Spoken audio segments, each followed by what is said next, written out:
राधे राधे जी। जय श्री कृष्ण। बोलिए श्रीमद् भागवत महापुराण की जय हो।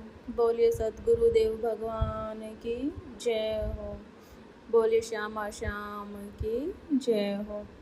आइए आज की कथा का शुभारंभ करते हैं गुरु वंदना से। बंदो सद्गुरु चरण को करूं से प्रेम प्रणाम।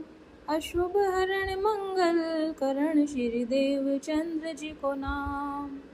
देव चंद्र जी को दर्श दियो जो है पूर्ण रूप।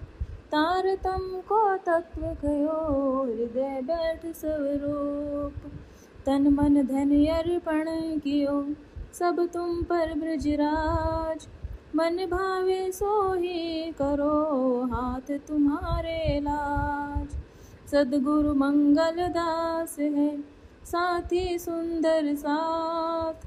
आशीष अपना दीजियो होवे पूर्ण काम। प्राणनाथ तुम सत्य हो तुमसे चलत जहान। मैं आधीन करनी नहीं बाह गहे की लाज। दो कर जोड़ विनय करूँ तोरी सब अपराध क्षमा करो मोरी। यह जंगल में मंगल दाता तुम हो मात पिता मम भ्राता। आन पड़े हम शरण तिहारी जन्म मरण का है दुख भारी। तुम्हें छोड़ किस द्वार पे जाऊं मन की व्यथा में किसको सुनाऊं। दीन दास यह अर्ज गुजारी कृपा करो हे कृष्ण मुरारी। बोले सतगुरुदेव भगवान की जय हो। बोले श्यामा श्याम की जय हो। आइए आज की कथा में हम सुनेंगे भगवान के कपिल मुनि के अवतार के बारे में। समय समय पर जब धरती पर पाप अत्याचार बढ़ जाते हैं तो परमात्मा की शक्ति इस भूतल पर अवतरित होती है। उसे कहते हैं अवतार। 24 तरह के अवतार रूप धरकर भगवान ने इस धरती पर अवतार लिया है। शक्ति का रूप ऊपर से नीचे आना कहलाता है अवतरण। मीन, वराह, नरसिंह, वामन, परशुराम, मोहिनी, हरि, कश्यप, हंस, व्यास, नारद, राम आदि ये सब अवतार हुए हैं। इनमें भगवान कपिल मुनि का अवतार ज्ञान अवतार कहलाता है। कर्दम नाम के एक ऋषि थे। उनकी धर्म पत्नी का नाम देवहूति था। कर्दम जिसने अपने मन और इंद्रियों को दमन किया है उसे कर्दम कहते हैं। दमन का अर्थ है वश में करना, संयमित करना। कई कहते हैं मन को मारो, इंद्रियों को मारो। ऐसे विचार कैसे ठीक हो सकते हैं। कबीर दास जी की इन 2 पंक्तियां इन विचारों को समझाने में काफ़ी पर्याप्त है। इंद्रियां मरी न मन मरा, मर मर गए शरीर। आशा तृष्णा न मरी, कह गए दास कबीर। कबीर दास जी ने स्पष्ट कहा है कि जब तक तृष्णा और वासना कम नहीं होगी तब तक जीव मुक्त नहीं होगा। वासना ही कर्म बंधन का मुख्य कारण है। वासना रहित होकर निष्काम भाव से अनासक्त होकर जो भी कार्य किया जाता है वही मुक्ति को दिलाने वाला है। इसका सबसे सरल उपाय है परमात्मा के चरणों में स्वयं का समर्पण। अतः दमन का अर्थ है इंद्रियों को और मन को सत्य कार्य में लगाओ। मन चंचल है, इस पर अंकुश करना है, सही दिशा में चलाना है। इसकी गति को नहीं रोकना, केवल दिशा में बदलाव देना है। मन कहता है जो मुझे पहचाने नहीं उसको सदा सताऊं। लख 84 योनि में मैं जन्म जन्म भरमाऊं। अर्थात जो मुझे नहीं पहचानता उनको मैं दुख देता हूँ और जो मेरी शक्ति को जान लेता है उनके लिए मुक्ति के द्वार खोल देता हूँ। जो मुझको पहचान ले उनका हूँ मैं दास। अपने संग बिठाए के पहुँचाऊँ प्रभु पास। जो मुझे पहचान लेता है उनका मैं सत्य कार्य में, नाम जप में, भक्ति में साथ देकर परमात्मा के पास पहुँचाने में सहयोगी बनता हूँ। गीता में श्री कृष्ण ने स्पष्ट लिखा है, मैं इंद्रियों में मन हूँ। अतः मन बड़ा बलवान होता है। मन की इच्छा पर ही इंद्रियां क्रियान्वित होती है। नेत्र और कान ये 2 द्वार हैं जिनमें से भगवान हमारे अंदर हृदय में प्रवेश करते हैं। इसीलिए आँखों को और कानों को हमेशा पवित्र रखो। बार बार श्री कृष्ण कथा का श्रवण करो और बार बार उसकी छवि को आँखों से निहारो। तो उस श्याम सुंदर की सलोनी सूरत आँखों के माध्यम से हमारे हृदय में अंकित हो जाएगी। मन को निर्मल बनाने का एकमात्र साधन है परमात्मा का सुमिरन। यदि हर क्षण परमात्मा अपने मन में बसे रहेंगे तो पाप आ ही नहीं सकता। परमात्मा से प्रेम करना है तो संत जनों के संपर्क में रहना आवश्यक है, क्योंकि संत जन ही परमात्मा के प्रतीक होते हैं। संतों से प्रेम करो। मनुष्य दुखी क्यों होता है? वह दुखी इसलिए है कि वह पत्नी से, धन संपत्ति से, सांसारिक ऐश्वर्य आदि से तो प्रेम करता है, परंतु परमात्मा से प्रेम नहीं करता। मनुष्य अपना प्रेम पात्र बदलता रहता है, परंतु उसे सुख और शांति तथा आनंद कभी भी नहीं मिलता। बचपन में माँ से प्रेम करता है, कुछ बड़ा होने पर मित्रों से प्रेम करता है, विवाह के बाद पत्नी से प्रेम करता है। थोड़े समय के बाद जब विचारों में टकराव आता है तो कहता है कि मैंने तुमसे शादी करके बड़ी भूल की है। फिर अपने बेटे से प्रेम करने लगता है। जब बेटा भी स्वार्थी निकलता है तो धन में शांति खोजता है, परंतु वहाँ भी निराशा ही हाथ लगती है। अतः हे भोले मानव, दर दर की ठोकरें खाने की बजाय अच्छा यही है कि परमात्मा से प्यार करो। दर दर खाई ठोकरें क्यों भोले इंसान, चरण पकड़ श्री राज के तो हो जाए कल्याण। आजकल लोग भक्ति तो करते हैं, परंतु भगवान से सांसारिक सुख ही मांगते हैं। अतः भक्ति सार्थक नहीं होती, क्योंकि ये ऐश्वर्य आदि क्षणिक सुख तो दे सकते हैं, परंतु स्थायी आनंद नहीं दे सकते। इसीलिए मानव दुखी है। यदि सच्चा और स्थायी आनंद चाहते हो तो परमात्मा को साध्य मानिए। यदि परमात्मा को प्राप्त कर लेंगे तो परमात्मा ही बन जाएंगे। परमात्मा को पाने की चाह रखना सबसे उत्कृष्ट भावना है, और परमात्मा से कुछ पाने की चाह रखना सबसे निकृष्ट भावना है। अतः मन को परमात्मा के चरणों में लगाइए। मन से की गई भक्ति से प्रसन्न होकर परमात्मा अपने भक्त को अपने में ही लीन कर लेते हैं। एक बार श्री रामानुजाचार्य भगवान श्री रंगनाथ जी के मंदिर में बैठे हुए थे। वहाँ के रहने वाले सेठ का नाम भी रंगनाथ था। वह किसी वेश्या पर आसक्त था। एक दिन रंगनाथ और वह वेश्या उस मंदिर के आगे से जा रहे थे। रामानुजाचार्य ने देखा कि रंगनाथ ने छाता वेश्या के सिर के ऊपर से पकड़ा हुआ है। आचार्य से रहा नहीं गया, मंदिर से बाहर आए और उनसे मिलने नीचे आए और कहने लगे, सेठ जी, आपका प्यार सराहनीय है। कितना प्यार करते हैं, आपको अपनी बिल्कुल चिंता नहीं। यदि ऐसा प्रेम आपका भगवान रंगनाथ जी से हो जाए तो कल्याण हो जाए। रामानुज उनको मंदिर में लाए और भगवान की प्रतिमा के दर्शन करवाए, जो बहुत ही सुंदर और लुभावनी थी। रामानुजाचार्य ने उसके सिर पर अपना वरद हस्त रखा और कहा, प्यारे, जैसा प्रेम आप उस स्त्री से करते हैं, वैसा ही प्रेम मेरे प्रभु से करिए। वह छवि रंगनाथ के आँखों में ऐसी समाई कि उनकी वहीं समाधि लग गई और परमात्मा के दर्शन हो गए, और उससे जो आनंद मिला वह उसी में सदा के लिए तल्लीन हो गए। यह है संत कृपा का ज्वलंत उदाहरण। मन बच्चे की तरह चंचल होता है। यदि बच्चा चंचल नहीं होगा तो वह बच्चा ही क्या रहेगा। बुद्धिमान माँ बच्चे को बड़े प्यार से समझाकर उसकी नादानी को ठीक करती है। मारने से, पीटने से, धमकाने से बच्चे कभी ठीक रास्ते पर नहीं आते। गंदी आदतें यदि छुड़वानी है तो उसको प्यार से समझाओ। जब उसकी समझ में आ जाएगी तो फिर दोबारा वह शरारत नहीं करेगा। यह एक सच्ची घटना आपको मैं बताती हूँ। एक माँ ने अपने बच्चे को किसी बात पर पीट दिया। बच्चा कुछ मांग रहा था। जब वह नहीं माना तो माँ को गुस्सा आ गया। गुस्से में आग बबूला हो गई। आव देखा न ताव, फ्रिज खोला और उस नादान मासूम बच्चे को फ्रिज में बंद कर दिया। घर के कामकाज में सारा दिन इतनी व्यस्त रही कि भूल ही गई कि मैंने बच्चे को फ्रिज में बंद किया था। आदमी क्रोध के वशीभूत होकर न करने वाली हरकतें कर बैठता है और बाद में रोता है, पछताता है। शाम को जब 5 बजे पति देव घर आए तो चाय बनाकर मेज पर रखी। पति ने पूछा, आज मुन्ना कहाँ है, दिखाई नहीं दे रहा, कहीं गया है क्या, या सो रहा है। सुनते ही उसे होश आया, याद आया कि ओहो, मुन्ने को तो मैंने सुबह फ्रिज में बंद किया था। दौड़ी फ्रिज खोला तो बच्चा तो बर्फ की तरह जम गया था। अब रोने से क्या फ़ायदा, फूल तो कुम्भला गया, बगिया उजड़ गई। छोटी सी नादानी के कारण बेटे से हाथ धोने पड़े। इसीलिए हरिभक्तों, मन को मारना नहीं, समझाना है, संयमित करना है और भक्ति मार्ग पर लगाना है। सन्मार्ग पर लगा मन हमारा मित्र है।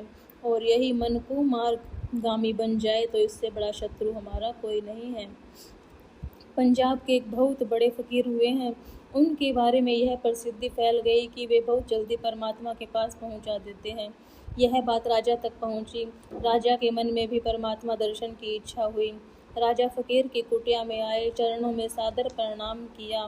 फकीर उस समय पानी रोकने के लिए मिट्टी का बांध लगा रहे थे।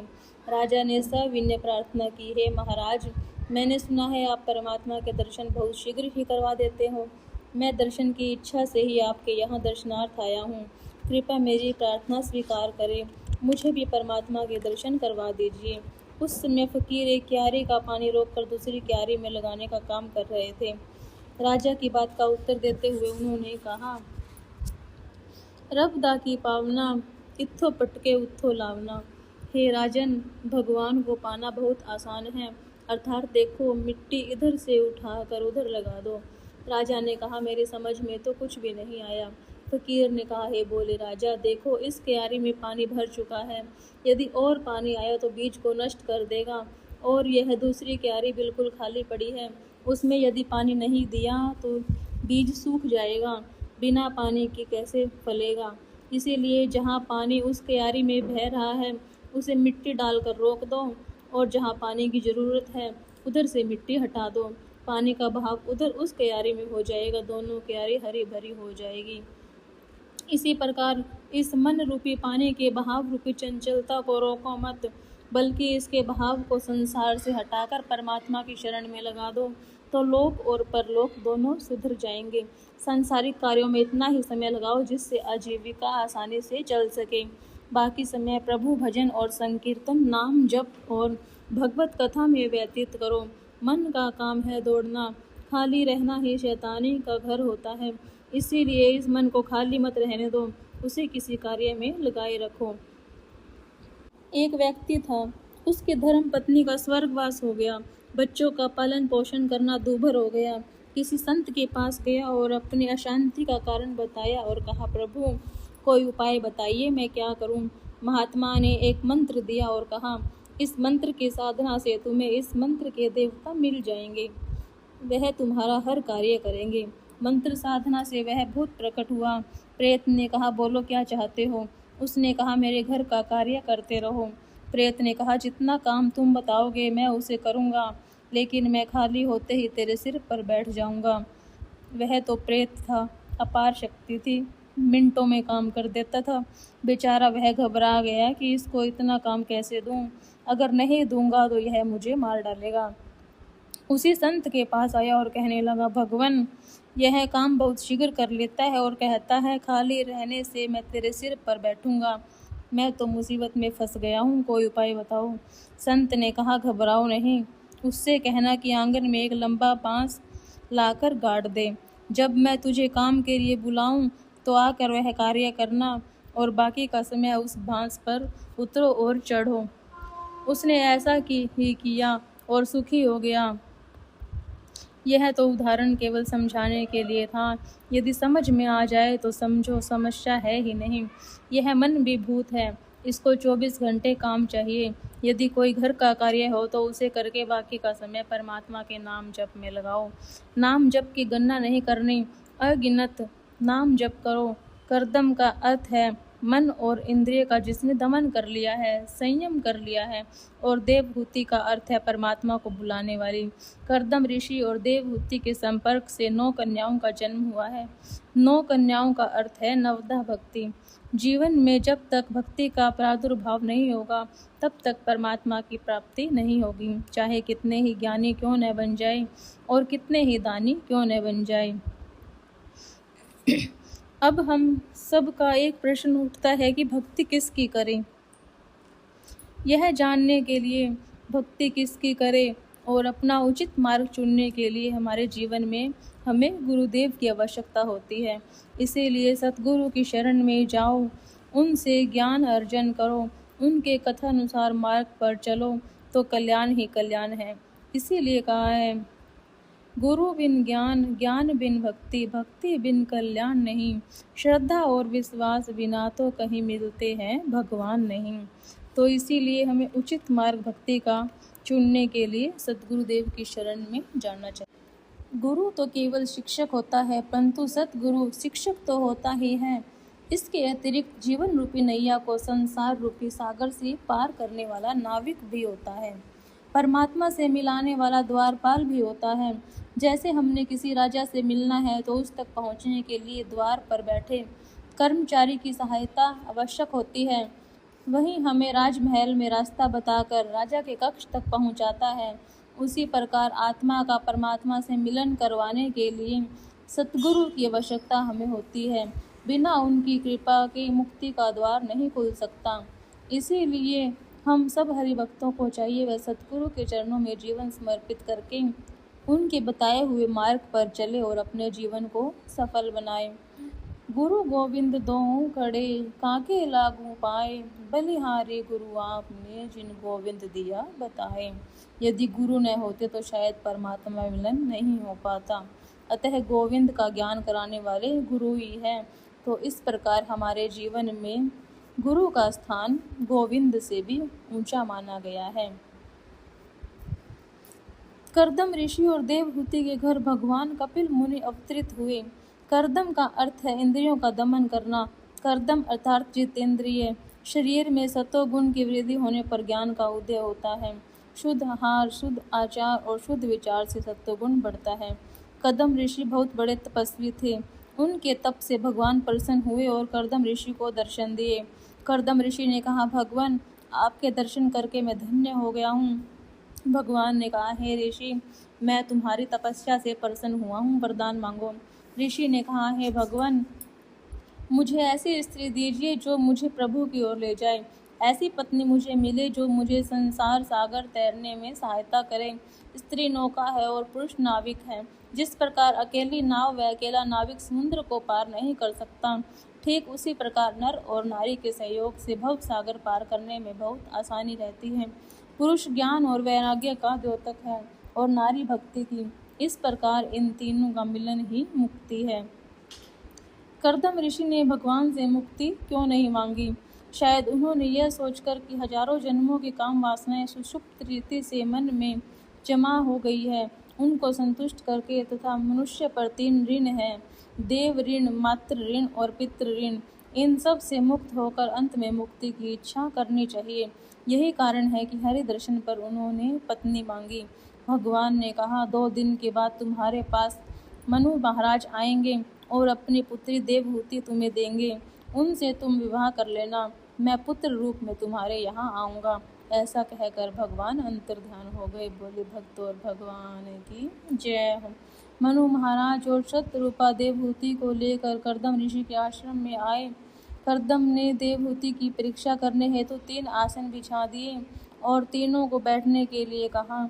मनु और शतरूपा तो आदेशानुसार आसनों पर बैठ गए, परंतु देवहूति खड़ी रही। करदम ने कहा, देवी, यह तीसरा आसन तुम्हारे लिए ही है, बैठ जाओ।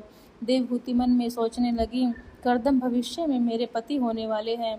पति द्वारा बिछाए गए आसन पर बैठना पाप है और यदि नहीं बैठूंगी तो पति आज्ञा का उल्लंघन करना भी पाप है और ऋषि का अपमान है। क्या करूं? बुद्धि में आया सो अपना दाहिना पांव आसन पर रखा और स्वयं नीचे बैठ गई। करदम ऋषि ने यह सब देखा और समझ गए कि देवहूति हर तरह से योग्य और विवेकशील है। उन्होंने विवाह करने से पहले देवहूति को यह बता दिया, मेरा विवाह भोग विलास के लिए नहीं, अपितु काम का नाश करने के लिए होगा और एक पुत्र जन्म हो जाने के बाद मैं पुनः संन्यास धर्म अपना लूँगा। शास्त्रों में पहले पुत्र को धर्म पुत्र कहा है, अन्य सभी तो कामज पुत्र हैं। जितेंद्रिय बनने के लिए ही विवाह करना होता है, लेकिन आज मनुष्य अपने इस महान लक्ष्य को भूल चुका है और भोग के लिए वह विवाह करने लगा है। वह भोग तो नहीं भोग सका, लेकिन भोग ने उसको भोग बना डाला। करदम ऋषि की प्रतिज्ञा को मान्य करके देवहूति ने स्वीकारात्मक सिर हिलाया और कहा, मुझे भी कामांध पति की जरूरत नहीं थी।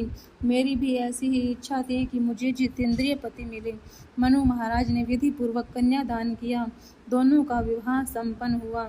12 वर्ष तक दोनों ने ही निर्विकार रहे और तपस्या करते रहे। दोनों का शरीर सूख कर कांटा हो गया। एक दिन कर्दम ऋषि ने अपनी पत्नी से कहा, मैं तुम्हारी सेवा से प्रसन्न हूँ, कुछ वरदान मांगो। देवहूति ने कहा, हे प्रिय, मेरे लिए तो यही वरदान सर्वश्रेष्ठ है कि मेरा सौभाग्य अखंड रहे। यह सुनकर कर्दम ने कहा, कुछ न कुछ तो मांगना ही होगा। देवहूति ने विनीत शब्दों में कहा, पतिदेव, आपने कहा था कि एक पुत्र के बाद आप संन्यास ले लेंगे। यदि एक पुत्र का दान आप दे सके तो मैं अपने आप को धन्य समझूंगी। दोनों के मिलन से 9 कन्याओं का जन्म हुआ, लेकिन पुत्र एक भी नहीं हुआ। 9 कन्याओं का अर्थ है नवदा भक्ति। 10वें में पुत्र का जन्म हुआ। स्वयं भगवान ने कपिल मुनि के रूप में अवतार लिया। बोलिए भगवान कपिल मुनि की जय। नवधा भक्ति के द्वारा ही परमात्मा मिलन संभव है। वे इस प्रकार है। नवधा भक्ति कौन कौन सी है? श्रवण भक्ति, कीर्तन भक्ति, सुमिरन भक्ति, अर्चना भक्ति, वंदना भक्ति, दास भक्ति, समर्पण भक्ति, सखा भाव भक्ति, आत्मसमर्पण भक्ति। इन 9 प्रकार की भक्ति में से किसने कौन सी भक्ति विशेष रूप से की और इतिहास में अमर हो गए? महाराज परीक्षित ने श्रवण भक्ति की, सुखदेव मुनि ने कीर्तन भक्ति की, हनुमान जी ने दास भक्ति की, प्रहलाद जी ने सुमिरन भक्ति की, अर्जुन ने सखा भाव अपनाया और राजा बलि ने अपने आप को भगवान को समर्पित किया और माता लक्ष्मी ने सेवा भक्ति श्री हरि नारायण के लिए की और अक्रूर जी ने वंदना भक्ति भगवान श्री कृष्ण की और पृथु महाराज ने अर्चना भक्ति की। इन्होंने विशेष रूप से एक एक प्रकार की भक्ति करके अपने परमात्मा को प्राप्त किया। महाभारत में एक कथा आती है, भीष्म पितामह ने प्रतिज्ञा की कि कल मैं अर्जुन का वध करूंगा। ऐसा सुनकर पांडव सेना में हाहाकार मच गया। अर्जुन तो अपना नित्य नियम करके भगवत चिंतन करता हुआ सो गया। भगवान श्री कृष्ण को चिंता होने लगी और जहाँ अर्जुन सो रहा था वहाँ आए और अर्जुन को जगाया और पूछा, अर्जुन, क्या तुमने भीष्म पितामह की प्रतिज्ञा नहीं सुनी? तुम्हें नींद कैसे आ रही है? अर्जुन ने सविनय कहा, प्रभु, मेरी चिंता करने वाले तो आप हैं। मैं व्यर्थ ही चिंता क्यों करूं? मैंने अपना कर्तव्य निभा दिया है, अब आपको अपना कर्तव्य निभाना है। कर्दम ऋषि जब 9 कन्याओं के बारे में चिंता करने लगे तो ब्रह्मा ने कहा, तुम चिंता क्यों करते हो? तुम्हारे घर तो स्वयं भगवान अवतरित होकर पुत्र रूप में आए हैं, अतः आप उन्हीं का चिंतन कीजिए, चिंता मत करो। ब्रह्मा जी ने 9 कन्याओं को 9 ऋषियों को दे दिया। अत्रि ऋषि को अनसुईया सौंप दी, जो महान पतिव्रता हुई। इस प्रकार कर्दम ऋषि की सारी चिंता समाप्त हो गई और देवहूति तथा कपिल से कहने लगे, मुझे संन्यास लेना है। गीता में कहा है, विद्वान काम्य कर्मों के त्याग को संन्यास कहते हैं तथा सभी कर्मों के फल के त्याग को श्रेष्ठ त्याग कहा गया है। जो भगवान को अपना जीवन अर्पण कर दे वही सच्चा सन्यासी है। कर्दम ऋषि ने संन्यास धारण कर लिया। देवहूति का अपने पुत्र के प्रति आगाध और असीम प्यार था। एक मिनट भी उससे दूर नहीं रह सकती थी। पुत्र की उम्र हो गई 5 साल। कपिल मुनि ने देखा माँ को मुझसे मोह हो गया है, वह बंधन का कारण है। अतः एक दिन अवसर पाकर माँ से कहने लगे, माँ, प्रेम करना है तो परमपिता परमेश्वर से करो, मुझ में विराजित परमात्मा से प्रेम करो। इस शरीर से प्रेम करोगे तो अंत में दुख उठाना पड़ेगा, क्योंकि शरीर नाशवान है। और कहा है, जन्म दुख है, जरा दुख है, जाया दुख है, पुनः पुनः अंत काले महादुख है, तस्मात् जागृति जागृहि। हे माता, जन्म के साथ दुख है, बुढ़ापा दुख है, बार बार जन्मने का दुख, और अंत समय में जब प्राण देह से अलग होते हैं तो उसका दुख तो महान कष्टदायी होता है। इसीलिए हे माता, जागो, सावधान हो जाओ। और कहा है, सुता सोए सो जागिए, जागा सो बैठा होए, बैठा ठाडा होइयो, ठाडा पाँव भरे आगे सोए। श्री प्राणनाथ जी ने फरमाया है, हे मानव, सोने का समय नहीं है, जागो। यदि तुम जाग गए हो तो बिस्तर छोड़कर बैठ जाओ, और यदि बैठ गए हो तो खड़े हो जाओ, खड़े हो तो चलने के लिए पाँव आगे बढ़ाओ, तभी आप अपनी मंजिल को पा सकोगे। यूँ तैयारी कीजिए, आगे करनी है दौड़, सब अंग इसके लेके निकसो ब्रह्मांड फोड़। संत कहते हैं कि मोह ममता की नींद को त्याग दीजिए। मोह ही बंधन है, ममता ही कर्म बंधन का कारण है। अतः इससे जितना बचा जाए प्रयास करना चाहिए।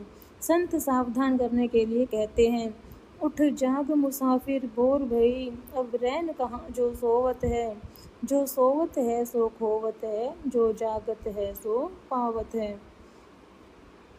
जो मानव क्रियाशील रहता है, सत्य कार्यों में अपना समय का सदुपयोग करता है, प्रभु भजन में तल्लीन रहता है, वही सच्चा आनंद प्राप्त करता है। जगत के पदार्थों में आनंद नहीं, उसका आभास मात्र है। यह संसार दुख रूप है। यह संसार केवल भासता है। सांसारिक सुखों के पीछे दुख भी मानव को झेलने पड़ते हैं। नित्यानंद तो परमात्मा का स्वरूप ही है। गीता में भगवान श्री कृष्ण कहते हैं, विषयों और इंद्रियों के संयोग से जो सुख उत्पन्न होता है वह भोग काल में तो अमृत के समान मीठा लगता है, लेकिन परिणाम की दृष्टि से वह विष के सदृश दुखदायी ही होता है। इसी कारण से इस सुख को राजस सुख कहा गया है। आनंद बाहर नहीं अपितु उसका झरना तो आत्मा के अंदर दिन रात बहता है। यदि आनंद इस शरीर में होता तो हे माता, निष्प्राण होने के बाद भी मानव शरीर को संजो कर रखा जाता। उसे लोग जलाते नहीं, अपने पास रखते। मन ही जीवात्मा को बंधन में डालता है, और यही मन यदि नाम जप सुमिरन आदि में लग जाए तो यही मोक्ष का कारण बनता है। इसीलिए संतों का ही संग करो, जिससे यह लोक भी सुधरे और परलोक भी सुधरे। बोले भगवान कपिल देव की जय हो। बोले भक्त वत्सल भगवान की जय हो। जय राधे जय राधे, जय श्री श्याम बोलो जय राधे। जय राधे जय राधे, जय श्री श्याम बोलो जय राधे। जय राधे जय राधे, जय श्री श्याम बोलो जय राधे। जय राधे जय राधे, जय श्री श्याम बोलो जय राधे। जय राधे जय राधे, जय श्री श्याम बोलो जय राधे। जय राधे जय राधे, जय श्री श्याम बोलो जय राधे। जय जय श्री राधे श्याम, जय जय श्री राधे श्याम। बोले श्रीमद् भागवत महापुराण की जय हो। बोले भक्त और भगवान की जय हो। बोले राधा वर कृष्ण चंद्र की जय हो। जय जय श्री राधे।